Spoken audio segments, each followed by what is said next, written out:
ನಮಸ್ಕಾರ, very good morning. ನಾನು ಹರೀಶ್ ನಾಗರಾಜು. ಈ ಕ್ಷಣದಿಂದ ಇವತ್ತಂತೂ ಎಲ್ಲರೂ ಬಿಟ್ಟು ಹಾಗೆ ನೋಡ್ತಾ ಇದ್ದೀವಿ. ರಾಜ್ಯದ ಜನತೆಗೆ ಯಡಿಯೂರಪ್ಪನವರು ತಮ್ಮ ಆಯವ್ಯಯ ಮಂಡನೆಯಲ್ಲಿ ಏನೆಲ್ಲ ಗುಡ್ ನ್ಯೂಸನ್ನು ಕೊಡ್ತಾರೆ ಅನ್ನೋ ಕುತೂಹಲ ಅಂತೂ ಒಂದು ಇದ್ದೇ ಇದೆ. ಮಗದೊಂದು ಕಡೆ ಈಗಾಗಲೇ ಒಂದು ರೀತಿ ಬಳಲಿ ಬೆಂಡಾಗಿದ್ದೀವಿ.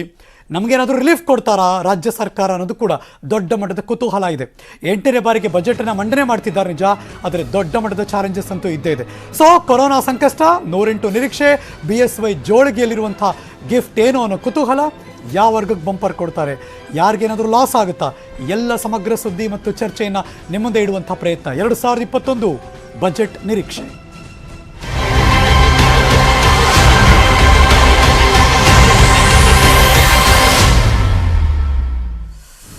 ಇಡೀ ರಾಜ್ಯದ ಚಿತ್ತ BS ಯಡಿಯೂರಪ್ಪನವರ ಬಜೆಟ್ನತ್ತ. ಈ ಕ್ಷಣ ಬರ್ತಿರುವಂತಹ ಒಂದು ಬ್ರೇಕಿಂಗ್ ನ್ಯೂಸ್ ನಿಮಗೆ ತೋರಿಸ್ಬಿಡ್ತೀನಿ ನಾನು. BS ಯಡಿಯೂರಪ್ಪನವರು ಇವತ್ತು ಬೆಳಗ್ಗೆಯಿಂದ ಅಫ್ಕೋರ್ಸ್ ತಯಾರಿ ಈಗಾಗಲೇ 2-3 ತಿಂಗಳಿಂದ ಆಗಿದೆ. ಇಡೀ ರಾಜ್ಯದ ಜನತೆ ನೋಡ್ತಿದ್ದಾರೆ ಇವತ್ತು ಏನು ಹೇಳ್ತಾರೆ ಬಜೆಟ್ನಲ್ಲಿ ಅಂತ. ಕರೋನಾ ಸಂಕಷ್ಟದ ನಡುವೆ ಇವತ್ತು ಬಜೆಟ್ ಮಂಡನೆಯನ್ನು ಮಾಡ್ತಿದ್ದಾರೆ. 8ನೇ ಬಾರಿಗೆ ಬಜೆಟ್ ಮಂಡನೆಯನ್ನು ಮಾಡ್ತಾರೆ ಯಡಿಯೂರಪ್ಪನವರು. Breaking news.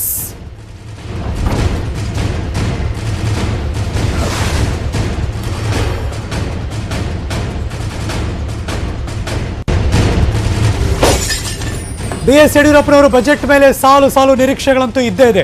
ಕರೋನಾ ಸಂಕಷ್ಟ, BS ಯಡಿಯೂರಪ್ಪನವರು ಹೇಗೆ ಒಂದು ರೀತಿ ಉತ್ತೇಜನದ ಟಾನಿಕ್ ಕೊಡ್ತಾರಾ ಅನ್ನೋ ಕುತೂಹಲ.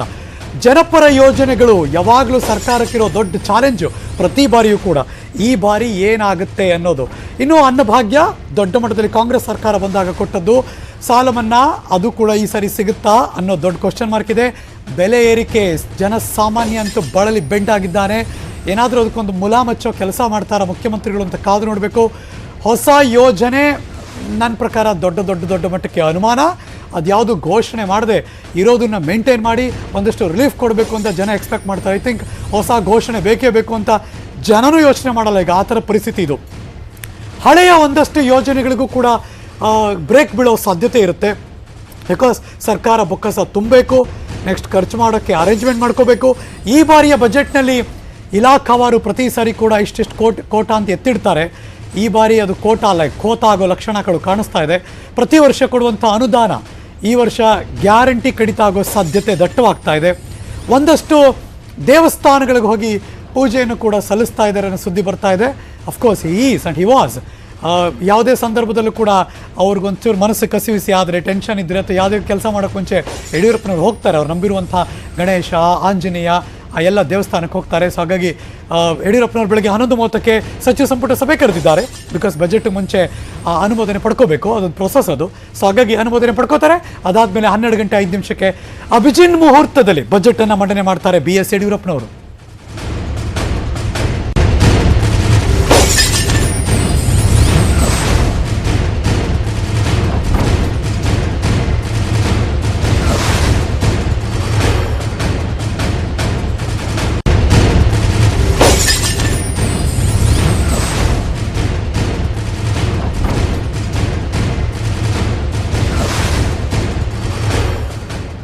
Let's start. ಈ ಕ್ಷಣದಿಂದ ನನ್ನಲ್ಲಿ ಎಷ್ಟು ಕುತೂಹಲ ಇರುತ್ತೋ ಜನಸಾಮಾನ್ಯರಿಗೂ ಕೂಡ ಅಷ್ಟೇ ಕುತೂಹಲ ಅಂತೂ ಇದ್ದೇ ಇರುತ್ತೆ, ನಿರೀಕ್ಷೆಗಳೂ ಇದ್ದೇ ಇರುತ್ತೆ. ಕರೋನಾ ಅಂತ, ಯಾಕೆಂದರೆ ಜಗತ್ತು ಅಭಿವೃದ್ಧಿಯ ಜೊತೆಗೆ ಹೋಗಬೇಕು ಅಂತ ಸರ್ಕಾರನೇ ಹೇಳಿರೋದ್ರಿಂದ ಈ ಬಾರಿ ನಿರೀಕ್ಷೆಗಳಂತೂ ಇದ್ದೇ ಇರುತ್ತೆ. ಚರ್ಚೆ ಶುರು ಮಾಡ್ತಿದ್ದೀನಿ. ಮೊದಲ ಭಾಗದಲ್ಲಿ ಇಬ್ಬರು ಗೆಸ್ಟ್ ಈ ಕ್ಷಣ ನನ್ನ ಜೊತೆ ಜಾಯ್ನ್ ಆಗ್ತಿದ್ದಾರೆ. ಲೆಟ್ ಮಿ ಇಂಟ್ರೊಡ್ಯೂಸ್ ಕಾಂಗ್ರೆಸ್ನ ವಕ್ತಾರರು, ಸುಪ್ರೀಂ ಕೋರ್ಟ್ನ ವಕೀಲರು ಆಗಿರುವಂತಹ ಸನ್ಮಾನ್ಯ ಸಂಕೇತ್ ಏಣಿಗೆ ನಮ್ಮ ಜೊತೆ ಜಾಯ್ನ್ ಆಗಿದ್ದಾರೆ. ಸರ್ ನಮಸ್ಕಾರ, ಕಾರ್ಯಕ್ರಮಕ್ಕೆ ಸ್ವಾಗತ. ಅವರ ಎಡಭಾಗದಲ್ಲಿ ಕೂತಿದ್ದಾರೆ FKCCIನ ಮಾಜಿ ಅಧ್ಯಕ್ಷರು ಸನ್ಮಾನ್ಯ MC ದಿನೇಶ್ ನಮ್ಮ ಜೊತೆ ಇದ್ದಾರೆ. ದಿನೇಶ್ ಸರ್ ನಮಸ್ಕಾರ, ಕಾರ್ಯಕ್ರಮಕ್ಕೆ ಸ್ವಾಗತ. ನಾನು ಪೊಲಿಟಿಕಲಿ ಬರೋಕ್ಕೆ ಮುಂಚೆ ದಿನೇಶ್ ಸರ್ದು ಒಂದು ಓಪನಿಂಗ್ ರಿಮಾರ್ಕ್ಸ್ ತೊಗೊಂಡ್ಬಿಡ್ತೀರಿ. ಏನು ಎಕ್ಸ್ಪೆಕ್ಟೇಷನ್ ಇದೆ ಈ ಕರೋನಾದ ಸಂಕಷ್ಟದ ಸಮಯದಲ್ಲಿ?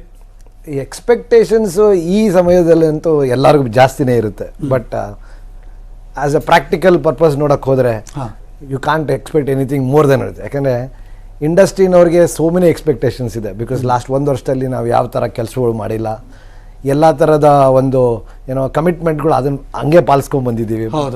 ಸ್ಟಾಫ್ ಸ್ಯಾಲ್ರಿ ಆಗಲಿ, ಇಲ್ಲ ಒಂದು ಇಂಡಸ್ಟ್ರಿ ಇದಾಗಲಿ. So lot of expectations will be only ಹೇಗೆ ನಮ್ಮ ಟ್ಯಾಕ್ಸಿನ ಬಗ್ಗೆ ಒಂದು, ಫಾರ್ ಎಕ್ಸಾಂಪಲ್ ಕಾರ್ಪೊರೇಷನ್ ಟ್ಯಾಕ್ಸ್ ಆಗಲಿ, ಇಲ್ಲ ಅಂದರೆ ಪೊಲ್ಯೂಷನ್ ಕಂಟ್ರೋಲ್ ಬೋರ್ಡ್ ಮೊನ್ನೆ ಎಲ್ಲ ನೋಡಿದ್ರೆ ನೀವು ಪೊಲ್ಯೂಷನ್ ಕಂಟ್ರೋಲ್ ಬೋರ್ಡ್ದವ್ರು 200% 600% ಇನ್ಕ್ರೀಸ್ ಮಾಡಿದ್ದಾರೆ. So I think all these things have to be looked into. ಯಾಕಂದರೆ ನೀವು ಅರ್ಥ ಮಾಡ್ಕೊಬೇಕು, ನಾವು ಸಣ್ಣ ಕೈಗಾರಿಕೆಯವರು ಎಕಾನಮಿ ಬಿಲ್ಡರ್ಸ್ ಈ ಸ್ಟೇಟಿಗೆ 100%. So what is very important, ನಮ್ಮನ್ನು ನೋಡಿ ನಮ್ಮ ಶೂನಲ್ಲಿ ಅವರು ಭಾಳ ಕೂತ್ಕೊಂಡು ಯೋಚನೆ ಮಾಡಬೇಕು, where are shoes and see where it bites ಥರ ಯೋಚನೆ ಮಾಡಿದಾಗ ಸಾಕಷ್ಟು ಒಂದು ಇಂಪಾರ್ಟೆಂಟ್ ವಿಷಯ ಬರುತ್ತೆ. There are lot of ways they could still correct revenue. For example ಕಾರ್ಪೊರೇಷನಲ್ಲಿ ಕಲೆಕ್ಟ್ ಯುವರ್ ಪೇಮೆಂಟ್ಸ್ ಅಪ್ಡೇಟ್ ಮಾಡ್ಕೊಳ್ಳಿ. ಎರಡನೇದು ಅನ್ವಾಂಟೆಡ್ ಥಿಂಗ್ಸ್ ಕಟ್ಟಿದ್ದಾರೆ, ಅದನ್ನ ಟೈಮ್ ಬಂದಾಗ ನಾನು ಹೇಳ್ತೀನಿ ನಿಮಗೆ. But basically I think in the industry segment we are expecting okay expectation ಅಥವಾ ಇಷ್ಟಿದೆ ಹರೀಶ್ ನಮಗೆ ಆಗ್ಲೇಬೇಕು ಅನ್ನೋ ತರ ಇದೆಯಾ? ಸಮಾಧಾನಕ್ಕೆ ಇಷ್ಟ ಆಗ್ಬಿಟ್ರೆ ಸಾಕಪ್ಪ. ಸಮಾಧಾನಕ್ಕೆ ಎರಡು. ಒಂದು ಇಂಪಾರ್ಟೆಂಟ್ ಸ್ಟೇಟ್ ಗವರ್ಮೆಂಟ್ ಅಲ್ಲಿ ಇರೋದು ನಮ್ಮ ಕಾರ್ಪೊರೇಷನ್ ಪಟ್ಟು ಆ ಲೈಸೆನ್ಸ್. ನಾನು ಒಬ್ಬನೇ ಅಲ್ಲ, ಸಣ್ಣ ಕಾರಿಗೆ ಚೌಲ್ಟ್ರಿ ಇರ್ಬೋದು, ಸ್ಕೂಲ್ಸ್ ಇರ್ಬೋದು, ಬಿಸ್ನೆಸ್, ಅವರಿಗೆ that is one thing which we believe. If they can only take it off for 1 year or say okay 50% ಈ ವರ್ಷ ಕಟ್ಟಿ ಅನ್ನೋದು ಒಂದು ಇದ್ರೆ ಅದ್ರ ಬಗ್ಗೆ we can be very very grateful to. Let me take a first reaction. Sanket sir, corona ನಂತರ ಜನಸಾಮಾನ್ಯರು, ಉದ್ಯಮ ವಲಯ ಮತ್ತು ವಾಣಿಜ್ಯ ಸಂಬಂಧಪಟ್ಟಂತೆ ಯಾವುದೇ ವ್ಯಾಪಾರ ಮಾಡ್ತಾ ಇರುವಂತ ವ್ಯಕ್ತಿ ಸಂಕಷ್ಟದಲ್ಲಿದ್ದಾರೆ. ಈ ಸಂಕಷ್ಟದಲ್ಲಿ ಇರುವಂತ ವ್ಯಕ್ತಿಗೆ ಸ್ಪಂದಿಸಿ ಅವನ ಸಂಕಷ್ಟದಿಂದ ಪಾರ್ ಮಾಡೋ ಜವಾಬ್ದಾರಿ, ಮೇಜರ್ ಜವಾಬ್ದಾರಿ ಅಂತ ನಾನು ಹೇಳ್ತೇನೆ, ಅದು ಸರ್ಕಾರದ ಮೇಲಿದೆ. ಆ ಸಂಕಷ್ಟವನ್ನು ಅರಿತುಕೊಂಡು ಅವರು ದಿನೇಶ್ ಅವರು ಹೇಳಿದಾಗೆ the government has to step into the shoes of the normal man, common man. ಆ ನಂತರ ಅದನ್ನ ಪರಿಸ್ಥಿತಿ ಅರ್ಥ ಮಾಡಿಕೊಂಡು ಸ್ಪಂದಿಸಿ ಅವನನ್ನು ಮತ್ತೆ ಎತ್ತಿ ಹಿಡಿಯುವಂತ ಪ್ರಯತ್ನ ಮಾಡಬೇಕು, ನಿಲ್ಲೋ ಹಾಗೆ ಪ್ರಯತ್ನ ಮಾಡಬೇಕು. ಸರ್ಕಾರ ಮತ್ತಷ್ಟು ಅವನಿಗೆ ಹೊರೆ ಹಾಕಿ ಮತ್ತು ಕುಸಿದು ಹೋಗೋ ಹಾಗೆ ನೋಡ್ಕೊಳ್ಳದೆ ಇರೋದು ಬಹಳ ಉತ್ತಮ. ಸರ್ ಸಂಕೇತ್ ಹೇಳಿಗೆ ಸರ್, ಲಾಜಿಕಲ್ ಪಾಯಿಂಟ್ ಯಾವಾಗಲೂ ಹೆಂಗೆ ಅಂದರೆ ನಾನೇನಾದರೂ ದುಡ್ಡು ಇನ್ವೆಸ್ಟ್ ಮಾಡಬೇಕು, ದುಡ್ಡು ಹಾಕಬೇಕು ಅಂದರೆ ನನ್ನ ಜೇಬಲ್ ದುಡ್ಡು ಇರಬೇಕು ಅಂತ. ರಾಜ್ಯ ಸರ್ಕಾರದ ಪರಿಸ್ಥಿತಿ ಹೇಗಿದೆ ನಿಮ್ಮ ಪ್ರಕಾರ? ಈಗ ನೋಡಿ, ರಾಜ್ಯ ಸರ್ಕಾರದ ಬೊಕ್ಕಸ ಅಂತೂ ಹೆಚ್ಚು ಕಡಿಮೆ ಖಾಲಿ ಇದೆ ಅಂತ ಗೊತ್ತಾಗ್ತಾ ಇದೆ. ಇನ್ವೆಸ್ಟ್ಮೆಂಟ್ ಯಾವ ರೀತಿ ತರಬಹುದು ಅಂದ್ರೆ ಫಾರಿನ್ ಇನ್ವೆಸ್ಟ್ಮೆಂಟ್ ಆಗಿರ್ಬೋದು ಅಥವಾ ಈ ಉದ್ಯಮಕ್ಕೆ ಸಂಬಂಧಪಟ್ಟಂತ ಇನ್ವೆಸ್ಟ್ಮೆಂಟ್ ಆಗಿರ್ಬೋದು, ಅದರಿಂದ ಏನಾಗ್ತದೆ, ಉದ್ಯೋಗ ಸೃಷ್ಟಿ ಆಗ್ತದೆ, ಸರ್ಕಾರಕ್ಕೆ ಆದಾಯ ಆಗ್ತದೆ, ಆನಂತರ ನಮ್ಗೆ ಇನ್ಫ್ರಾಸ್ಟ್ರಕ್ಚರ್ಗೆ ಸಂಬಂಧಪಟ್ಟಂತ ಸಾಕಷ್ಟು ಪ್ರಗತಿನೂ ಆಗ್ತದೆ. ಮತ್ತೆ ಕೆಲವೊಂದನ್ನ ಇವ್ರಿಗೆ ಸರ್ಕಾರದವ್ರಿಗೆ ಮೇಂಟೈನ್ ಮಾಡೋದಕ್ಕೆ ಕಷ್ಟ ಆಗ್ತದೆ, ರೋಡ್ ಆಗಿರ್ಬೋದು, ಮತ್ತೊಂದಾಗಿರ್ಬೋದು, ಅವಂತೂ ಡೇ ಟು ಡೇ ಮೇಂಟೈನ್ ಆಗ್ಲೇಬೇಕಾಗ್ತದೆ. ಇದನ್ನ build, operate and transfer method ನಲ್ಲಿ ಅಡಾಪ್ಟ್ ಮಾಡಕ್ ಶುರು ಮಾಡಬೇಕು. ಯಾಕಂದ್ರೆ ಈಗ ರೋಡನ್ನ ನಾವು ಅಕಸ್ಮಾತ್ ವಿಸ್ತಾರ ಮಾಡೋದಾಗ್ಲಿ ಅಥವಾ ಅದನ್ನು ಮೇಂಟೈನ್ ಮಾಡೋದಾಗ್ಲಿ ಸರ್ಕಾರದ ಸದ್ಯದ ಪರಿಸ್ಥಿತಿಯಲ್ಲಿ ಬಹಳ ಕಷ್ಟ ಆಗ್ತದೆ. ಅದಲ್ದೇನೆ ಮೂಲಭೂತ ಸೌಕರ್ಯಗಳು ಏನೇನಿದಾವೆ ಅವನ್ನ ಸ್ವಲ್ಪ ಆದಷ್ಟು ಸಡಿಲಿಕ್ಕೆ ಸರ್ಕಾರದಿಂದನೇ ಮೇಂಟೈನ್ ಮಾಡ್ಬೇಕು ಅನ್ನೋದು ಏನಿತ್ತಲ್ಲ ಇಷ್ಟ ದಿನ, ಈ ಪರಿಸ್ಥಿತಿಯಲ್ಲಿ build, operate and transfer method adopt ಮಾಡಿದ್ರೆ ಸರ್ಕಾರದ ಸ್ವಲ್ಪ ಭಾರ ಕಡಿಮೆ ಆಗ್ತದೆ. ಜನಸಾಮಾನ್ಯರಿಗೆ ಅಂದ್ರೆ ಸರ್ಕಾರ ಬಡವಾಗಿದೆ, ಜನಸಾಮಾನ್ಯರು ಎಲ್ಲರೂ ಬಡವಾಗಿಲ್ಲ. ಕೆಲವೊಂದು ಕ್ಯಾಪಿಟಲಿಸ್ಟ್ಗಳು ಇವತ್ತಿಗೂ ದುಡ್ಡು ಇಟ್ಕೊಂಡಿದ್ದಾರೆ, ದುಡ್ಡು ಇದೆ ಅವ್ರ ಹತ್ರ, ಅವ್ರಿಗೆ ಈ ಗೇಟ್ ಓಪನ್ ಮಾಡಿ ಅವಕಾಶ ಮಾಡಿಕೊಟ್ರೆ ಮತ್ತೆ ಇದರಲ್ಲಿ ದುಡ್ಡು ಮಾಡೋದಕ್ಕೆ ಅವಕಾಶ ಮಾಡಿಕೊಡ್ಬಾರ್ದು, ಉದ್ಯೋಗ ಸೃಷ್ಟಿ ಮಾಡೋದಕ್ಕೆ ಅವಕಾಶ ಮಾಡಿಕೊಡ್ಬೇಕು. Welcome back to you sir. Santesh ಹೆಣಗಿ ಅವರು ಮತ್ತು ದಿನೇಶ್ ಅವರು ಇಬ್ರು ಕೂಡ ನಮ್ಮ ಜೊತೆ ಇದ್ದಾರೆ. ಈ ಡಿಸ್ಕಷನ್ ಮಾಡಬೇಕಾದ್ರೆ ಮುಖ್ಯಮಂತ್ರಿಗಳಿಗೆ ಒಂದು ಕಡೆನಾ ಎರಡು ಕಡೆನಾ ಅಷ್ಟ ದಿಕ್ಕುಗಳಲ್ಲೂ ತಲೆನೋವೆ. ಅದರಲ್ಲೂ ಇತ್ತೀಚೆಗೆ ದೊಡ್ಡ ಮಟ್ಟದಲ್ಲಿ ಸದ್ದಿ ಮಾಡ್ತಾ ಇದ್ದದ್ದು ಅಂದರೆ ಅದು ಮೀಸಲಾತಿಯ ತಲೆಬಿಸಿ. ಬಜೆಟ್ ಅನ್ನ ಮಂಡನೆ ಮಾಡ್ತಿರುವಂತಹ ಸಿಎಂ ಅವ್ರಿಗೆ 2A ಮೀಸಲಾತಿ ತಲೆಬಿಸಿ ಅಂತೂ ನಡೀತಾನೆ ಇದೆ. ಪಾದಯಾತ್ರೆ ಮೂಲಕ ಸಿಎಂ ಮನೆ ಕಾವೇರಿ ಬಳಿ ಇದೀಗ ಬಂದಿದ್ದಾರೆ ಪಂಚಮಸಾಲಿ ಸಮುದಾಯದ ಮಹಿಳೆಯರು. ಇದು ಈ ಕ್ಷಣ ಲೈವ್ ನೋಡ್ತಿರುವಂತಹ ದೃಶ್ಯ. ವೀಣಾ ಕಾಶಪ್ಪನವರ್ ನೇತೃತ್ವದಲ್ಲಿ ಮುಖ್ಯಮಂತ್ರಿ ಅವರ ಮನೆಗೆ ಬಂದಿದ್ದಾರೆ. ಮೀಸಲಾತಿ ಕೊಡಬೇಕು ನೀವು ಅಂತ ಮನವಿಯನ್ನ ಸಲ್ಲಿಸ್ತಾ ಇದ್ದಾರೆ. ವೀಣಾ ಕಾಶಪ್ಪನವರ್ ಓಕೆ ಅಲ್ಲಿದ್ದಾರೆ. ಅವರ ಇಡೀ ತಂಡ ಅಂದರೆ ಮಹಿಳೆಯರು, ಪಂಚಮಸಾಲಿ ಸಮುದಾಯಕ್ಕೆ ಸೇರಿದಂಥ ಎಲ್ಲ ಮಹಿಳೆಯರು ಇವತ್ತು ಮುಖ್ಯಮಂತ್ರಿಗಳು ಇನ್ನೂ ಹೊರಟಿಲ್ಲ, ವಿಧಾನಸೌಧಕ್ಕೆ ಹೊರಡಬೇಕು. ಅದಕ್ಕೆ ಮುಂಚೆ ಅವರು ಬೆಳಗ್ಗೆ ಉಪಮುಖ್ಯಮಂತ್ರಿಗಳ ಜೊತೆ ಬೇರೆ ಬೇರೆ ಕಡೆ ಎಲ್ಲ ಬಂದು ದೇವಸ್ಥಾನಕ್ಕೆ ಬಂದು ಪೂಜೆ ಎಲ್ಲ ಮಾಡ್ತಿದ್ರು, ಗಣೇಶನಿಗೆ, ಆಂಜನೇಯನಿಗೆ, ಬೇರೆ ಬೇರೆ ದೇವಸ್ಥಾನಕ್ಕೆಲ್ಲ. ಬಟ್ ಅವರು ಹೊರಡೋಕ್ಕೆ ಮುಂಚೆ ಇದೀಗ ಮುಖ್ಯಮಂತ್ರಿಗಳ ಮನೆ ಮುಂದೆ ನಮಗೆ 2A ಮೀಸಲಾತಿ ಸೇರಿಸಬೇಕು ಅಂತ ಮಹಿಳೆಯರು ಪಾದಯಾತ್ರೆ ಮೂಲಕ ಅವರ ಮನೆ ಮುಂದೆ ಬಂದು ಪ್ರತಿಭಟನೆ ಮಾಡ್ತಿರುವಂಥ ದೃಶ್ಯ.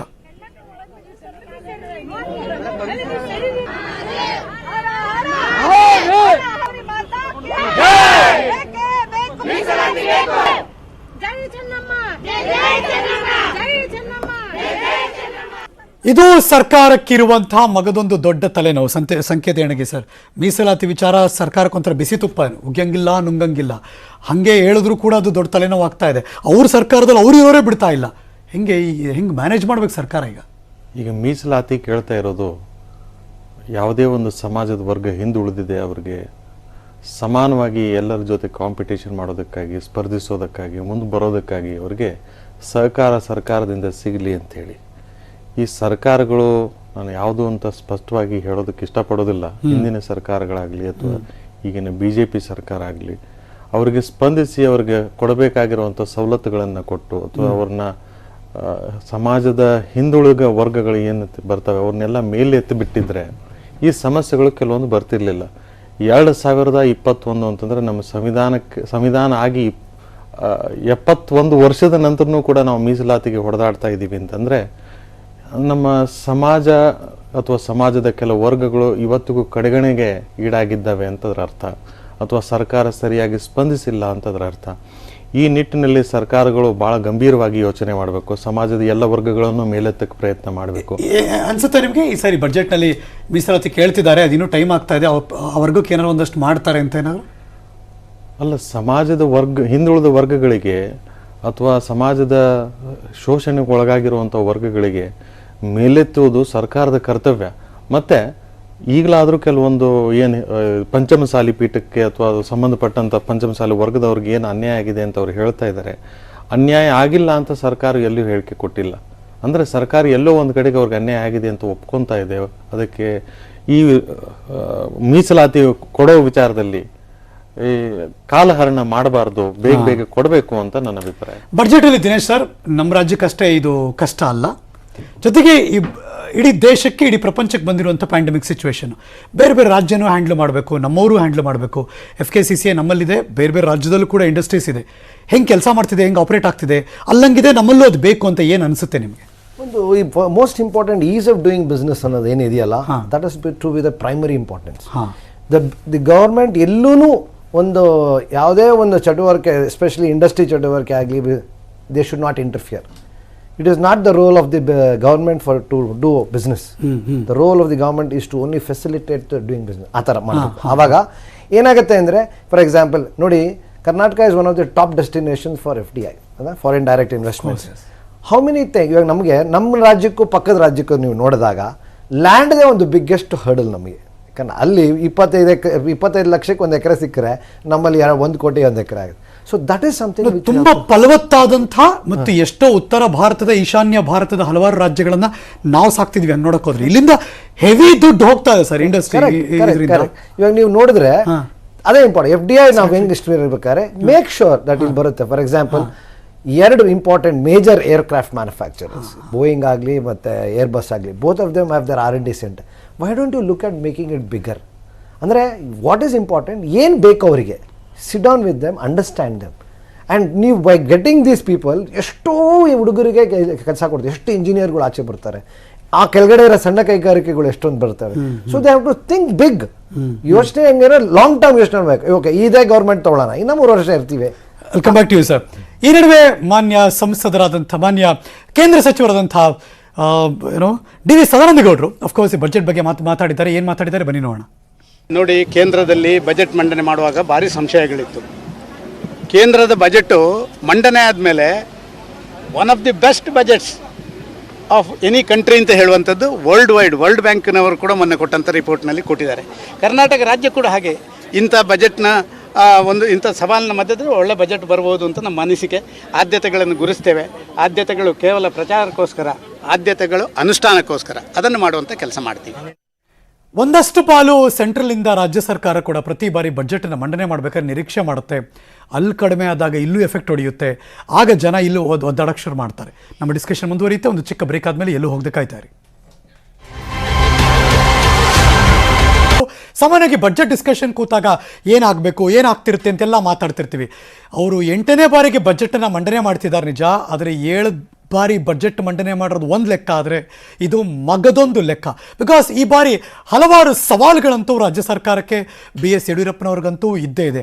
ಅದನ್ನೆಲ್ಲ ಹೇಗೆ ಬ್ಯಾಲೆನ್ಸ್ ಮಾಡ್ತಾರೆ ಅನ್ನೋದು ಈಗಿರುವಂಥ ದೊಡ್ಡ ಟಾಸ್ಕ್. ಹೋಗ್ಲಿ ಕೊಟ್ಬಿಡೋಣಪ್ಪ ಪರವಾಗಿಲ್ಲ ಅಂತ ಒಂಚೂರು ಉದಾರ ಮನಸ್ಸನ್ನು ತೋರಿಸೋಕ್ಕಾಗದೇ ಇರುವಂಥ ಪರಿಸ್ಥಿತಿಯಲ್ಲಿ ಗ್ಯಾರಂಟಿ ಈ ಬಾರಿ ಆಯವ್ಯಯ ಮಂಡನೆ ಅಂತೂ ಇದ್ದೇ ಇರುತ್ತೆ ಅಂತ ನಂಗೆ ಅನಿಸುತ್ತೆ. ಬಿಕಾಸ್ ಎಷ್ಟು ಬೇಕು ಎಷ್ಟು ಖರ್ಚು ಮಾಡಬೇಕು ಎಲ್ಲ ಅಳೆದು ತೂಗಿ ಖರ್ಚು ಮಾಡಬೇಕಲ್ಲ, ಆ ಥರದ ಪರಿಸ್ಥಿತಿ. ನಮ್ಮ ಜೊತೆ ಈ ಚರ್ಚಾ ಕಾರ್ಯಕ್ರಮದಲ್ಲಿ ಮಗದೊಬ್ಬ ಗೆಸ್ಟ್ ಜಾಯ್ನ್ ಆಗಿದ್ದಾರೆ.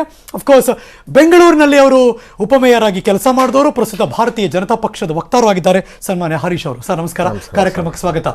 ಏನು ತೊಂದರೆ ಇಲ್ಲ ಹರೀಶ್ ಅವರೇ, ನಾವು ಬ್ಯಾಲೆನ್ಸ್ ಮಾಡ್ತೀವಿ, ನೋ ಪ್ರಾಬ್ಲಮ್ ಅಂತಾನೋ ಅಥವಾ ಇಲ್ಲ ಪ್ರಾಕ್ಟಿಕಲ್ ಆಗಿ ನಮಗೂ ಪ್ರಾಬ್ಲಮ್ ಇದೆ, ಅದನ್ನ ಸರಿದೂಗಿಸೋ ಕೆಲಸ ನಮ್ಗೆ ನಡೆಯುತ್ತೆ ಅಂತಿರೋ, ಹೆಂಗೆ ಹೇಳ್ತೀರೋ ಓಪನಿಂಗ್ ರಿಮಾರ್ಕ್ಸ್?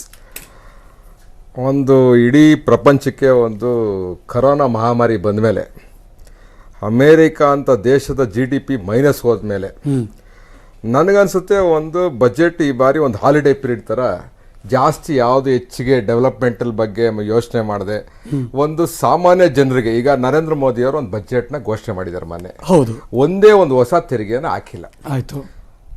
ರೈತರಿಗೆ ಸುಮಾರು 3 ಬಾರಿ 2,000 ರೂಪಾಯಿ ಅವ್ರ ಅಕೌಂಟ್ಗೆ ಹಾಕಿದ್ದಾರೆ. ಜನ್ಧನ್ ಅಕೌಂಟು 3 ಬಾರಿ ಹಾಕಿದ್ದಾರೆ ಪ್ರತಿಯೊಬ್ಬರು ಇದಕ್ಕೂ.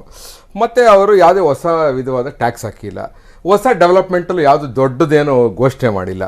ಅದೇ ರೀತಿ ನಾನು ನಮ್ಮ ಸ್ಟೇಟ್ದು ಹೇಳೋದು, ಈ ಬಾರಿ ಹಾರ್ಶ್ ಆಗಿ ಇರಲಿ ಪರವಾಗಿಲ್ಲ, ಆದರೆ ಜನಕ್ಕೆ ಯಾವುದು ಹೊಸ ತೆರಿಗೆ ಹಾಕಬಾರ್ದು, ಯಾರಿಗೂ ಹೊರೆ ಹಾಕಂದ್ರೆ ಜನ ಭಾರಿ ಕಷ್ಟದಲ್ಲಿದ್ದಾರೆ. ಈಗ ಅವ್ರಿಗೆ ಹೊಸ ತೆರಿಗೆ ಯಾವುದು ಹಾಕಬಾರ್ದು, ಇರೋದ್ರಲ್ಲೇ ಮ್ಯಾನೇಜ್ ಮಾಡೋಂಥ ಕೆಲಸ ಮಾಡಬೇಕು ಅಂತ ನನಗನ್ಸುತ್ತೆ. ಏನಾದರೂ ಸ್ಟೇಟ್ ಟ್ಯಾಕ್ಸ್ ಇದರಲ್ಲಿ ಎಕ್ಸಂಪ್ಷನ್ ಕೊಡ್ಬೋದಾ ಸರ್? ಸ್ಟೇಟ್ ಟ್ಯಾಕ್ಸ್ ಅಲ್ಲಿ ಅಂದ್ರೆ ಇವತ್ತು ನಮ್ಗೆ ಬರೋದು ಆದಾಯ GST ಮೀಸಲಾತಿ ಸೆಂಟ್ರಲ್ ಇದೆ, ಸ್ಟೇಟ್ ಅಲ್ಲೂ ಇದೆ. ಸೊ ನಮ್ದು ಯಾವಾಗಲೂ ಸ್ಟೇಟ್ 70%, 30% ಸೆಂಟರ್ದು.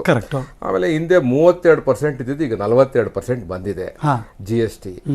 ಆದ್ರೆ ಡೆವಲ್ಯೂಷನ್ ಆಫ್ ಫಂಡ್ಸ್ ಅಲ್ಲಿ ನಾವು ಇವತ್ತು ಇಡೀ ದೇಶದಲ್ಲೇ ಒಂದು ಬಾರಿ ಕಷ್ಟದ ಸ್ಥಿತಿಯಲ್ಲಿ ಇದ್ದೀವಿ.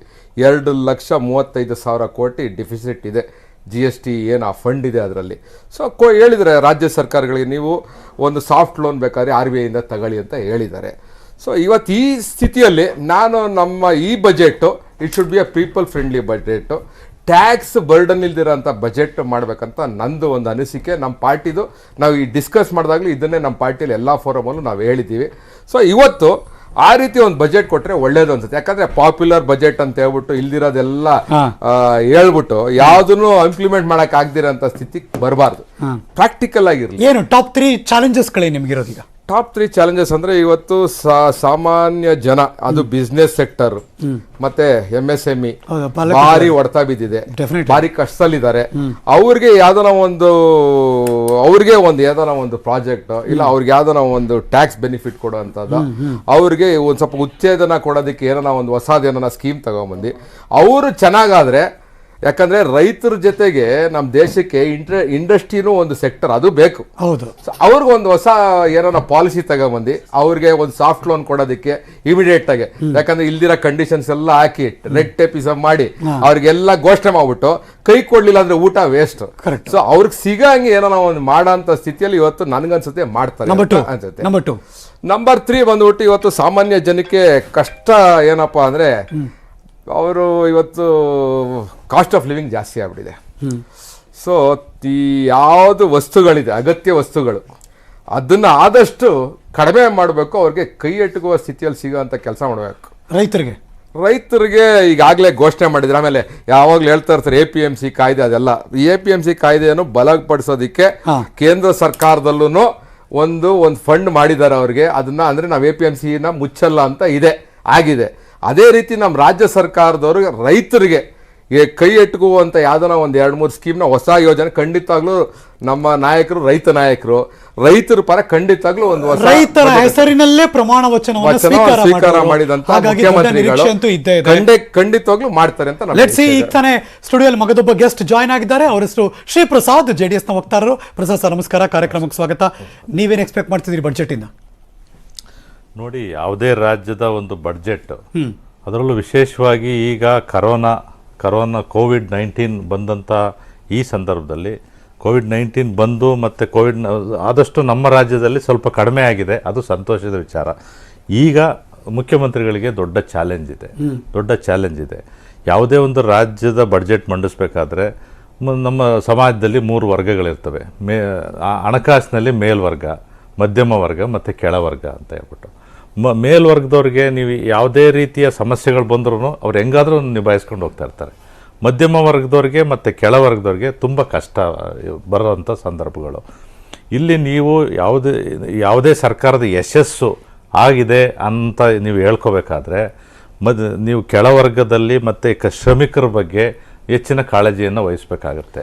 ಆ ಕಾಳಜಿಯನ್ನು ವಹಿಸಬೇಕು ಅಂದ್ರೆ ಜನಪರ ಯೋಜನೆಗಳನ್ನ ತುಂಬಾ ದೊಡ್ಡ ಮಟ್ಟದಲ್ಲಿ ಜಾರಿಗೊಳಿಸಬೇಕಾದಂತ ನಿಮ್ಮ ಮಾತು 100ಕ್ಕೆ 100 ಸತ್ಯ. ಜನಪರ ಯೋಜನೆಗಳು ಎಲ್ಲಿ ಇಂಪ್ಲಿಮೆಂಟ್ ಅಂದ್ರೆ ನೀವು ಕೆಳವರ್ಗದ ಜನ ಅಂತ ನಾನು ಏನು ಕೋಟ್ ಮಾಡಿದೆ, ಕೆಳವರ್ಗದ ಜನ ಅಂದ್ರೆ ಕಷ್ಟಪಟ್ಟು ಜೀವನ ಮಾಡೋರು, ಅಲ್ಲಿ ದುಡಿದು ಅಲ್ಲಿ ತಿನ್ನೋ ಅಂಥವ್ರು, ಅವತ್ತಿನ ದುಡಿಮೆಗೆ ಸೀಮಿತವಾಗಿರೋ ಅಂಥವ್ರು, ಅವ್ರ ಬಗ್ಗೆ ನೀವು ಹೆಚ್ಚು ಅಗತ್ಯ ವಸ್ತುಗಳ ಬೆಲೆಗಳನ್ನ ಈಗ ಇವತ್ತು ಕೇಂದ್ರ ಸರ್ಕಾರ ಬರ್ತೀನಿ. ತುಂಬಾ ಒಳ್ಳೆ ವಿಷಯ ತೆಗೆದ್ರಿ. ಬಿಕಾಸ್ ನಾನು ಯಾಕೆ ಅದನ್ನು ಪ್ರಸ್ತಾಪ ಮಾಡಿದೆ ಜನಪರ ಯೋಜನೆ ಅಂದ್ರೆ, ಅಂತಹ ಜನಪರ ಯೋಜನೆ ಬಂದ ತಕ್ಷಣ ಕಾಸು ಜಾಸ್ತಿ ಬೇಕು, ಅದಿದೆಯಾ ನಮ್ಮ ಜೇಬಲ್ಲಿ ಅಂತ ಸರ್ಕಾರ ಚೆಕ್ ಮಾಡಿಕೊಂಡ್ರೆ ಅದು ಅನುಮಾನ ಅಂತ ಈಗಾಗಲೇ ಏಣಗಿ ಸರ್ ಮಾತಾಡಿದ್ದಾರೆ. ಹಾಗಾದರೆ ಹೇಗಿತ್ತು ನಿಭಾಯಿಸೋದು, ಸರ್ಕಾರಕ್ಕೆ ಈ ಚಾಲೆಂಜ್ಗಳನ್ನ ಹೇಗೆ ಓವರ್ಕಮ್ ಮಾಡುತ್ತೆ? ಬರೀ ಅಷ್ಟೇ ಅಲ್ವಲ್ಲ, ಇನ್ನೆಲ್ಲೋ ಉದ್ಯೋಗ ಸೃಷ್ಟಿ ಮಾಡಬೇಕು, ಇನ್ನೆಲ್ಲೋ ಸೈನ್ಸ್ ಆ್ಯಂಡ್ ಟೆಕ್ನಾಲಜಿ ಯೋಚನೆ ಮಾಡಬೇಕು, ಮುಂಬರೋ ದಿವಸದಲ್ಲಿ ಇಷ್ಟು ಕಾಸು ಬರುತ್ತೆ, ಇಷ್ಟು ದುಡ್ಡು ಬರುತ್ತೆ ಅನ್ನೋ ಲೆಕ್ಕಾಚಾರದಲ್ಲಿ ಬಡ್ಜೆಟ್ಗೆ ಹೋಗಬೇಕು. ಕಳೆದ ವರ್ಷ ಏನೇನು ಅನೌನ್ಸ್ ಮಾಡಿದ್ವಿ ಅದು ಮಾಡೋಕ್ಕಾಗಲಿಲ್ಲ. ಹಾಗಾಗಿ ಮುಂದಕ್ಕೆ ಏನು ತಗೊಂಡೋಗ್ಬೇಕು? ಅಲ್ಲೆಲ್ಲೋ ರಾಯಚೂರಿನಲ್ಲಿ ಬೈ ಎಲೆಕ್ಷನ್ ನಡೀತಾ ಇದೆ, ಅಲ್ಲಿ ಜನ ನಮ್ಮ ತುಂಗಭದ್ರಾ ಎಡದಂಡೆ, ನಾರಾಯಣಪುರ ಬಲದಂಡೆ, ಅಲ್ಲಿಗಾಗಲೇ ಅರ್ಧ ಕೆಲಸ ಆಗಿದೆ, ಮಿಕ್ಕಿದು ಕಾಸು ಕೊಡಿ ಅಂತ ಅವ್ರು ಕೇಳ್ತಿದ್ದಾರೆ. ಹಾಗಾದರೆ ವಾಟ್ ನೆಕ್ಸ್ಟ್? ನಮ್ಮ ಡಿಸ್ಕಷನ್ ಮುಂದುವರಿಸ್ತೀನಿ. ಒಂದು ಚಿಕ್ಕ ಬ್ರೇಕ್, ಎಲ್ಲೂ ಹೋಗದೆ ಕಾಯ್ತಾ ಇರಿ. ಮಂಡನೆ ಮಾಡ್ತಾರೆ ಮುಖ್ಯಮಂತ್ರಿಗಳು ಇವತ್ತು 8ನೇ ಬಾರಿಗೆ. ಇವತ್ತು ಮಾರ್ಚ್ 8ನೇ ತಾರೀಕು ಮಹಿಳಾ ದಿನಾಚರಣೆ ಬೇರೆ ಇದೆ. ಹಾಗಾಗಿ ಏನು ನಡೀತು ಅಂದರೆ CM ಬಜೆಟ್ ಮಂಡನೆ ಮಾಡ್ತಾರೆ. ಹಾಗಾಗಿ ಮುಖ್ಯಮಂತ್ರಿ ಅವರಿಗೆ ಆರತಿ ಎತ್ತಿದ್ರು ಮಹಿಳೆಯರು. ಯಾರ್ಯಾರು ಮಹಿಳೆಯರು ಅಂದರೆ ಅವರು ಕೂಡ ಸಚಿವರೇ ಅಲ್ವೇ. ಅಲ್ಲಿ ನೋಡ್ತಿರುವಂಥ ಮಹಿಳೆಯರು CM ಅವರ ಕಾವೇರಿ ನಿವಾಸದಲ್ಲಿ ಇದೀಗ ನೀವು ನೋಡ್ತಿರುವಂಥ ಬೆಳವಣಿಗೆ. ಆರತಿ ಎತ್ತಿದ್ದಾರೆ ಮಹಿಳೆಯರು. ಶಶಿಕಲಾ ಜೊಲ್ಲೆ ಮೇಡಮ್ ಇದ್ದಾರೆ, ಭಾರತಿ ಶೆಟ್ಟಿ ಅವರಿದ್ದಾರೆ, ಇನ್ನು ರೂಪಾಲಿ ನಾಯಕ್ ಅವರಿದ್ದಾರೆ. ಅವರೆಲ್ಲರೂ ಕೂಡ ಮಹಿಳಾ ದಿನಾಚರಣೆ ಸಂದರ್ಭದಲ್ಲಿ ಸುಸೂತ್ರವಾಗಿ ಬಜೆಟ್ ಮಂಡನೆ ಆಗಲಿ ಅಂತ ಒಂದು ವಿಶ್ ಮಾಡ್ತಾ ಶುಭಾಶಯನ ಕೋರಿದಂತಹ ಸಂದರ್ಭ.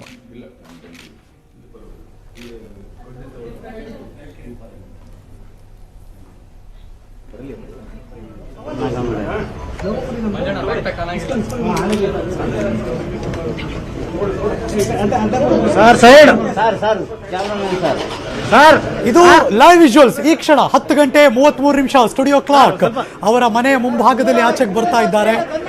ಈಗಾಗಲೇ ಹೆಣ್ಮಕ್ಳು 3 ಜನ ಸಚಿವರು ಮತ್ತು ಶಾಸಕಿಯರು ಅವರಿಗೆ ಆರತಿಯನ್ನು ಬೆಳೆದು ಸುಟ್ಕೇಸ್ ಅವ್ರ ಕೈಲಿದೆ.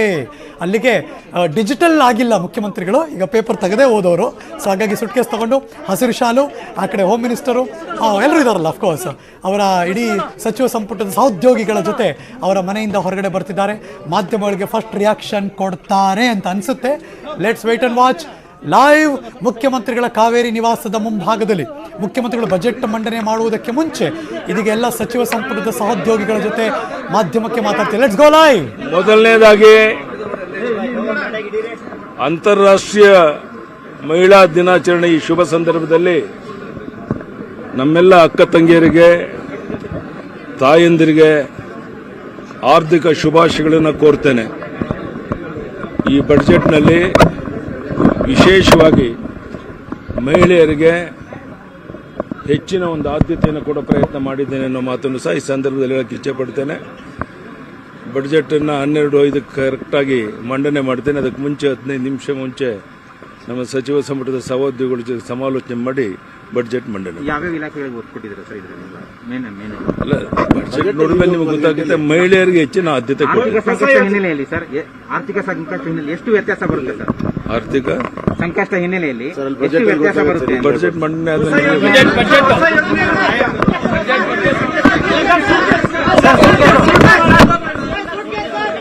ಅದೆಲ್ಲ ನಾನು ಬಜೆಟ್ ಮಂಡನೆ ಸಂದರ್ಭದಲ್ಲಿ ಮಾತಾಡ್ತೀನಿ ಅಂತ ಯಡಿಯೂರಪ್ಪನವ್ರ ಮಾತು. ಅಫ್ಕೋರ್ಸ್ ಅವರು ಆಯವ್ಯಯ ಮಂಡನೆಯನ್ನು ಮಾಡ್ತಾರೆ, ಅಲ್ಲಿ ಅವರು ಪ್ರಸ್ತುತಪಡಿಸ್ತಾರೆ. ಓಕೆ, ಇದೊಂದು ಅಫಿಷಿಯಲ್ ಫೋಟೋ ಶೂಟ್ ಥರ, ಅದು ಯಾವಾಗಲೂ ಅಷ್ಟೇ. ಆ ಸೂಟ್ ಕೇಸನ್ನು ತೋರಿಸ್ತಾರೆ ಬಜೆಟ್ ಮಂಡನೆ ಸಂದರ್ಭದಲ್ಲಿ. ಅಲ್ಲಿಂದ ಈಗ ಹೊರಡೋರಿದ್ದಾರೆ ಎಲ್ಲ ಸಚಿವ ಸಂಪುಟದ ಸಹೋದ್ಯೋಗಿಗಳು. ಆಲ್ಮೋಸ್ಟ್ ಅಲ್ಲಿದ್ದಾರೆ, ಒಂದು 10 ಜನರು ಮಿನಿಮಮ್ ಇದ್ದಾರೆ ಅಲ್ಲೀಗ. ಅವರೆಲ್ಲರೂ ಕೂಡ ಯಡಿಯೂರಪ್ಪನವ್ರಿಗೆ ವಿಶ್ ಮಾಡ್ತಾ ಅವ್ರ ಮನೆಗೆ ಹೋಗಿ ವಿಶ್ ಮಾಡಿದ್ರು. ಒಂದು ಸರಿಸುಮಾರು ಒಂದು 2 ತಿಂಗಳು ಮಿನಿಮಮ್ ಆರ್ಥಿಕ ಇಲಾಖೆಯ ಅಧಿಕಾರಿಗಳು ಕೆಲಸ ಮಾಡಿರ್ತಾರೆ, ಡೇ ಆ್ಯಂಡ್ ನೈಟ್ ಕೆಲಸ ಮಾಡ್ತಾರೆ. ಎಲ್ಲ ಇಲಾಖಾವಾರು ಅವ್ರಿಗೆ ಬೇಕಾದಂಥ ಡಿಮ್ಯಾಂಡ್ಸ್ಗಳ ಬಗ್ಗೆ, ಆಗುಹೋಗುಗಳ ಬಗ್ಗೆ ಚರ್ಚೆ ನಡೆಸ್ತಾರೆ. ಯಾಕೆಂದರೆ ಅದು ಗೊತ್ತಿಲ್ಲದೆ ಆ ಇಲಾಖೆಗೆ ಎಷ್ಟೆಷ್ಟು ಅಲೋಕೇಶನ್ ಮಾಡಬೇಕು ಅಂತ ಒಂದು ಐಡಿಯಾ ಸಿಗಲ್ಲ. ಸೊ ಹಾಗಾಗಿ ಇಲಾಖೆಗಳ ಮಟ್ಟದಲ್ಲಿ ಬ್ಯಾಕ್ ಟು ಬ್ಯಾಕ್ ಮೀಟಿಂಗ್ಗಳು ನಡೆಯುತ್ತೆ, ಎಲ್ಲವನ್ನು ತಗೋತಾರೆ. ಫೈನಲಿ ಆ ಬಜೆಟ್ ಪ್ರತಿ ರೆಡಿ ಆಗುತ್ತೆ. ಮುಖ್ಯಮಂತ್ರಿಗಳು ಅದನ್ನು ತಗೊಂಡು ಇದೀಗ 11ವರೆಗೆ ಅವರೇ ಹೇಳಿದ ಹಾಗೆ ಸಂಪುಟ ಸಚಿವರ ಜೊತೆ ಮೀಟಿಂಗ್ ಮಾಡ್ತಾರೆ, ಅನುಮೋದನೆ ಪಡ್ಕೋತಾರೆ. 12 ಗಂಟೆ 5 ನಿಮಿಷ ಅದು ಅಭಿಜಿನ್ ಲಗ್ನ. ಇವತ್ತು ಅಲ್ಲಿ ಬಜೆಟ್ ಅನ್ನು ಮಂಡನೆ ಮಾಡೋರಿದ್ದಾರೆ ಮುಖ್ಯಮಂತ್ರಿ BS ಯಡಿಯೂರಪ್ಪನವರು. ಒಂದು ಮಾತು ನೇರವಾಗಿ ಹೇಳಿದ್ದೇನಪ್ಪ ಅಂದರೆ, ಇವತ್ತು ಮಹಿಳಾ ದಿನಾಚರಣೆ, ಮಹಿಳೆಯರಿಗೊಂದು ಸ್ಪೆಷಲ್ ಪ್ಲೇಸ್ಮೆಂಟ್ ಇದ್ದೇ ಇರುತ್ತೆ, ಅಲೋಕೇಶನ್ ಅಂತೂ ಇದ್ದೇ ಇರುತ್ತೆ ಅಂತ ಹೇಳಿಕೆ ಕೊಟ್ಟಿದ್ದಾರೆ. ಹೇಗೆ, ಯಾವ ಕಡೆ, ಅದು ಕುತೂಹಲ ಅಷ್ಟೇ. ಇನ್ನು ಬೇರೆ ಬೇರೆದೆಲ್ಲ ಅವ್ರು ಅಫ್ಕೋರ್ಸ್ ಬಜೆಟ್ ಮಂಡನೆ ಸಂದರ್ಭದಲ್ಲೇ ನೋಡಬೇಕು. ನಮ್ಮ ಚರ್ಚೆ ಅಂತ ಮುಂದುವರಿಯುತ್ತೆ. ಒಂದು ಚಿಕ್ಕ ಬ್ರೇಕ್ ಆದಮೇಲೆ ಕಾಯ್ತಾ ಇರಿ. ಮುಂಜಾನೆಯಿಂದ ಮುಖ್ಯಮಂತ್ರಿ BS ಯಡಿಯೂರಪ್ಪನವರು ಅಫ್ಕೋರ್ಸ್ ಪೂಜೆ ಪುನಸ್ಕಾರ ಎಲ್ಲ ಆಯಿತು. ಮನೆಯಿಂದ ಹೊರಗಡೆ ಬಂದರು, ಮಾಧ್ಯಮಕ್ಕೊಂದು ರಿಯಾಕ್ಷನ್ ಕೊಟ್ಟರು. ಇದೀಗ ರಾಘವೇಂದ್ರ ಸ್ವಾಮಿ ಮಠಕ್ಕೆ ಬಂದಿದ್ದಾರೆ ಮುಖ್ಯಮಂತ್ರಿ BS ಯಡಿಯೂರಪ್ಪನವರು. ಅವರ ಇಷ್ಟದ ದೈವ, ಒಂದಷ್ಟು ಗುರುಗಳಿಗೆ, ದೇವರಿಗೆ ಎಲ್ಲ ನಮಸ್ಕಾರ ಮಾಡ್ತಾ ಅವ್ರ ಮನೆಯಿಂದ ಹೊರಟು ನೇರವಾಗಿ ಶೇಷಾದ್ರಿಪುರಂ, ಅಲ್ಲಿ ರಾಘವೇಂದ್ರ ಸ್ವಾಮಿ ಮಠ ಇದೆ, ಆ ಮಠದಲ್ಲಿ ಪೂಜೆ ಮಾಡಿದ್ರು. ಕೆಲವೇ ಕ್ಷಣದ ಮುಂಚೆ ಬಂದದ್ದು. ಆದರೆ ಇವತ್ತು ಮಹಿಳಾ ದಿನಾಚರಣೆ ಅಂಗವಾಗಿ ಹೆಣ್ಮಕ್ಳವ್ರಿಗೆ ಸಚಿವರು, ಶಾಸಕಿಯರು ಯಾರಿದ್ದಾರೆ ಅವರೆಲ್ಲ ಕೂಡ ಆರತಿ ಮಾಡಿ, ಪೂಜೆ ಮಾಡಿ, ಹಣಕ್ಕೆ ತಿಲಕ ಇಟ್ಟು ವಿಶ್ ಮಾಡಿದ್ರು.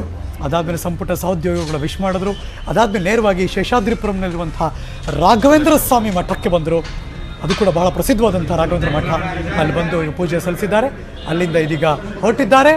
ಎಲ್ಲವೂ ಸುಸೂತ್ರವಾಗಿ ನಡೀಲಿ ಎನ್ನುವ ಮನಸ್ಸಿನ ಇಚ್ಛೆ. ಹಾಗಾಗಿ ನಮಸ್ಕಾರವನ್ನು ಮಾಡ್ತಾ ಅಲ್ಲಿಂದ ನೇರವಾಗಿ ಇದೀಗ ವಿಧಾನಸೌಧದ ಕಡೆ ಬರ್ತಾರೆ ಅನಿಸುತ್ತೆ. ಬಟ್ ಇನ್ನೂ ಟೈಮ್ ಇದೆ, 10:15. ಈಗ 11ವರೆಗಿರೋದು ಅವರ ಸಚಿವ ಸಂಪುಟದ ಸಭೆ.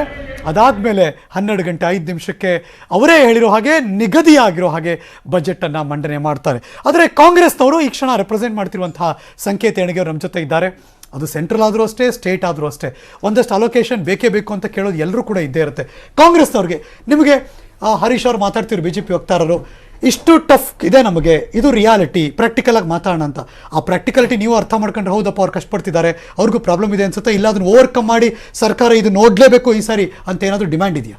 ಹೌದು, ಒಂದು ಸ್ಪಷ್ಟವಾದ ನಮ್ಮದು ಡಿಮ್ಯಾಂಡ್ ಇದೆ. ಏನಂದ್ರೆ, ಈ ಬೆಂಗಳೂರಿಗೆ ಮಾತ್ರ ಇಂಡಸ್ಟ್ರಿಯಲೈಸೇಷನ್ ಆಗಲಿ ಅಥವಾ ಇಂಡಸ್ಟ್ರಿ ಕಾನ್ಸಂಟ್ರೇಷನ್ ಆಗಲಿ ಅಥವಾ ಫಾರಿನ್ ಡೈರೆಕ್ಟ್ ಇನ್ವೆಸ್ಟ್ಮೆಂಟ್ ಕಾನ್ಸಂಟ್ರೇಟ್ ಮಾಡಬಾರ್ದು. ಈ ಅನ್ಯ ಭಾಗ ಏನಿದೆ ಕರ್ನಾಟಕದ ಎಲ್ಲ ಕಡೆನೂ ಅಷ್ಟೇ ಕಾನ್ಸಂಟ್ರೇಟ್ ಮಾಡಬೇಕಾಗ್ತದೆ. ಫಾರಿನ್ ಡೈರೆಕ್ಟ್ ಇನ್ವೆಸ್ಟ್ಮೆಂಟ್ ಸಲುವಾಗಿ ಸರ್ಕಾರ ಯಾವುದಾದ್ರೂ ಒಂದು ಸ್ಕೀಮು ಅಥವಾ ಯೋಚನೆ ಮಾಡಿ ಅದನ್ನ ಜಾರಿಗೊಳಿಸೋದಕ್ಕೆ ಈ ವರ್ಷದ ನಮಗೆ ಅವಕಾಶ ಏನಿದೆ, ಇಂಥ ಅವಕಾಶಗಳು ಮೇಲಿಂದ ಮೇಲೆ ಸಿಗೋದಿಲ್ಲ. ಇದನ್ನ ಸಂಪೂರ್ಣವಾಗಿ ವಿನಿಯೋಗಿಸ್ಕೋಬೇಕು. ಪ್ಲಸ್ ನಾನು ಇನ್ನೊಂದು ಹೇಳಿದೆ, ಬಿಲ್ಡ್, ಆಪರೇಟ್ ಅಂಡ್ ಟ್ರಾನ್ಸ್ಫರ್. ಇದರಿಂದ ಏನಾಗ್ತದೆ, ಸರ್ಕಾರದ ಬಂಡವಾಳ ಕಡಿಮೆ ಆಗ್ತದೆ ಅದರಲ್ಲಿ, ಮತ್ತೆ ಸರ್ಕಾರಕ್ಕೆ ಏನೇನು ಆಗಬೇಕು ಎಲ್ಲ ಸೌಲಭ್ಯಗಳು ಸಿಗ್ತವೆ. ನಂತರ ಮೇಂಟೈನ್ ಮಾಡೋದಕ್ಕೆ ಸರ್ಕಾರಕ್ಕೆ ಅನುಕೂಲ ಆಗ್ತದೆ. ಈಗ ಆದಾಯದ ಕೊರತೆ ಇರೋದ್ರಿಂದ ಕೇಂದ್ರ ಸರ್ಕಾರದ ಮೇಲೆ ಒತ್ತಡ ಹೇರಬೇಕು. ಇವರು ತಮ್ಮ ಶೇರ್ ಏನಿದೆ ಅದನ್ನು ಪಡೆದುಕೊಳ್ಬೇಕು. ಅದೇ ರೀತಿ ಪೆಟ್ರೋಲ್ ಅಥವಾ ಡೀಸೆಲ್ ಮೇಲೆ ಇರುವಂತ GST ಏನಿದೆ ಅದನ್ನು ಕಡಿಮೆ ಮಾಡಿ ಜನಸಾಮಾನ್ಯರಿಗೆ ಹೊರೆ ಆಗದಂಗೆ ನೋಡ್ಕೋಬೇಕು. ಮತ್ತೆ ಎರಡನೇದು ಏನಂದ್ರೆ, ಈ ಸರ್ಕಾರದ ಮೇಲೆ ಒಂದು ಗಂಭೀರವಾದ ಆರೋಪ ಇದೆ. ಏನಂದ್ರೆ, ಜನ ಸಂಕಷ್ಟದಲ್ಲಿ ಇದ್ರೂ ಕೂಡ ಇವರ ಮಂತ್ರಿವರ್ಯರು ಮೋಜು ಮಸ್ತಿಯಲ್ಲಿ ತೊಡಗಿದ್ದಾರೆ ಎಂದು. ಅದ್ರ ಬಗ್ಗೆ ಇತ್ತೀಚಿನ ಕೆಲವೊಂದು ಬೆಳವಣಿಗೆಗಳಿದಾವೆ. ಮೋಜು ಮಸ್ತಿ ಜೊತೆಗೆ ಬೆಳವಣಿಗೆ ಬಗ್ಗೆನೂ, ಈ ಬೆಳವಣಿಗೆ ಅಲ್ಲದೆ ಆ ಬೆಳವಣಿಗೆ ಬಗ್ಗೆನೂ ಕಾನ್ಸಂಟ್ರೇಟ್ ಮಾಡಿದ್ದೇವೆ, ಮಾಡ್ತಾ ಇದ್ದೇವೆ ಅನ್ನೋ ತೋರಿಸ್ಕೊಡೋದಕ್ಕೆ ಇದೊಂದು ಅವಕಾಶ ಇದೆ. ಈ ಸುವರ್ಣ ಅವಕಾಶವನ್ನು ಬಳಸಿಕೊಂಡು ಸರ್ಕಾರದವರು ಒಳ್ಳೆ ಒಳ್ಳೆ ಯೋಜನೆಗಳನ್ನು ತಂದು ಯೋಜನೆಯನ್ನು ಅದನ್ನು ಜಾರಿಗೊಳಿಸೋದಕ್ಕೆ ಗಂಭೀರವಾಗಿ ಪ್ರಯತ್ನ ಮಾಡಬೇಕಾಗ್ತದೆ. ಸುಮ್ಮನೆ ಒಂದು ಹೆಸರಿಗೆ ಏನೋ ಒಂದು ಘೋಷಣೆ ಮಾಡೋ ಬದಲಾಗಿ ಈ ಮಹಿಳೆಯರ ಸುರಕ್ಷೆ ಬಗ್ಗೆ ಒಂದು ಯೋಜನೆಯನ್ನು ತರಬೇಕು. ಮಹಿಳೆಯರನ್ನ ಎಂಟರ್ಪ್ರಿನರ್ಸ್ ಸಾಕಷ್ಟು ಜನ ಇದ್ದಾರೆ, ಅವ್ರನ್ನ ಪ್ರೋತ್ಸಾಹ ಮಾಡೋದಕ್ಕೆ ಯೋಜನೆಗಳನ್ನ ತರಬೇಕು. ಅಥವಾ ಕಡಿಮೆ ಆದಾಯ ಇದ್ದವ್ರಿಗೆ ಒಂದು ಸ್ಫೂರ್ತಿ ಕೊಡೋ ರೀತಿ ಮತ್ತೊಂದು ತರ ಅವರಿಗೆ ಯೋಜನೆಗಳನ್ನು ಜಾರಿ ತರಬೇಕು. ನಾನಾ ತರ ಯೋಜನೆಗಳನ್ನು ಜಾರಿಗೆ ತಂದು ಎಂಟರ್ಪ್ರಿನರ್ಶಿಪ್ ಡೆವಲಪ್ ಮಾಡುವಂತ ಕೆಲಸ ಆಗಬೇಕು. ಬರೀ ಅವ್ರಿಗೆ ಒಂದು ಅದನ್ನ ಸಬ್ಸಿಡಿ ಕೊಟ್ಟೆ, ಇದನ್ನ ಸಬ್ಸಿಡಿ ಕೊಟ್ಟೆ, ಅದನ್ನ ಮಾಡಿದೆ, ಅವ್ರಿಗೊಂದು ರಿಸರ್ವೇಶನ್ ಕೊಟ್ಟೆ, ಇದು ಇಷ್ಟಕ್ಕೆ ಸಾಲದು. ಪ್ರೋಗ್ರೆಸ್ ಮಾಡಬೇಕು ಅಂತಂದ್ರೆ ಅವ್ರಿಗೆ ಚೈತನ್ಯ ತುಂಬಿ ಎಲ್ಲರೂ ತಾವೇ ಸ್ವಸ್ಫೂರ್ತಿಯಿಂದ ಬಂದು ಒಂದು ಉದ್ಯೋಗ ಮಾಡೋ ರೀತಿ ಅಂತ ಒಂದು ವಾತಾವರಣವಾಗಿ ಕಲ್ಪಿಸಬೇಕಾಗುತ್ತದೆ. ಅದೊಂಥರ ಪ್ಲಾಟ್ಫಾರ್ಮ್ ತರ, ಆ ಪ್ಲಾಟ್ಫಾರ್ಮ್ ಕ್ರಿಯೇಟ್ ಆದ್ರೆ ಮಾತ್ರ ಎಲ್ಲರೂ ಕೂಡ ಮುಂದೆ ಬರ್ತಾರೆ. ಆ ಮೂಲಕ ಅಭಿವೃದ್ಧಿಯ ಒಂದು ನಿಟ್ಟಿನ ಕಡೆ ಆಲೋಚನೆ ಮಾಡೋಕೆ ಸಾಧ್ಯ ಆಗುತ್ತೆ ಅಂತ. ಮತ್ತೊಂದು ಬ್ರೇಕ್ ತಗೊಂಡ್ಬರ್ತೀನಿ, ಎಲ್ಲೂ ಹೋಗದೆ ಕಾಯ್ತಾ ಇರಿ.